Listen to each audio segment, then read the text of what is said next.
Alright guys, so my next update on FSM here. So I treated a few more patients. It's actually been kind of tiring, but I treated 3 patients, I believe, this week. One of them wanted a steroid shot in her knee because she was having pain. She's had 4 surgeries on that knee. And I said, hey, since you're here for the FSM, she was actually there for neuropathy in her foot, or on her feet, and not from diabetes. We don't know why, but we treated her. I treated her for about 45 minutes. At the end of it, she said her pain in her in her knee basically went from a 4 when I first asked her. She said it didn't hurt when she was done, which is pretty remarkable. She got up and she was walking. She still had some pain, which, I was kind of expecting. It's not like the pain was completely gone after 45-minute treatment, but I was excited about that, so that was cool. And she kind of knew it was her ligament, and so I basically treated frequencies for the ligament, so it seemed to help.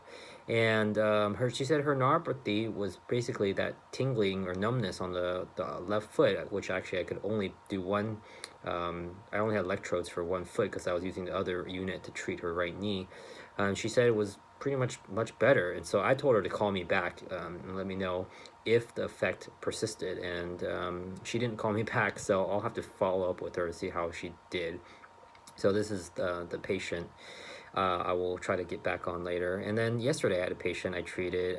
She has pseudotumor cerebri, or benign intracranial hypertension is what the other name is. Fairly rare condition. A lot of doctors and don't know much about it.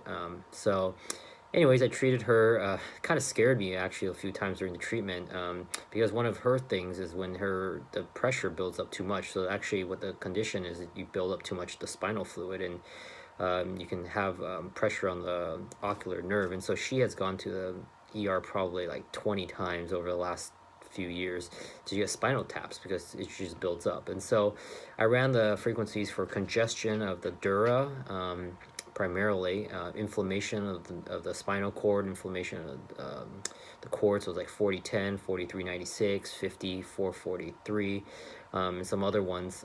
So just kind of thought up, and kind of scared me is that during the treatment she was having she's like, oh, and then she said her eye kind of flashed a little bit, and then she suddenly would have these occasional pains on her neck or on her chin or something. So I was kind of worried.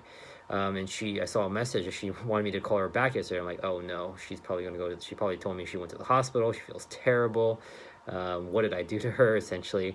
But when I called her back today, I was pleasantly surprised. She said normally by nighttime she has a lot of pain, but last night she didn't have that as much. So I was like, wow. And so she was kind of excited. She was like, you know what, maybe, I don't know, there was maybe something there. So she's going to come back for another treatment, and I'm hoping that we'll have good news, because nothing's really worked for her. She's been on so many narcotics, different ones, and nothing really works that well for her. So update you on that one too. So anyways, excited to make a little bit of progress. Again, nothing hugely like miraculous, but these things are pretty cool so far. So we'll touch base about that and other cases I see later. See you later.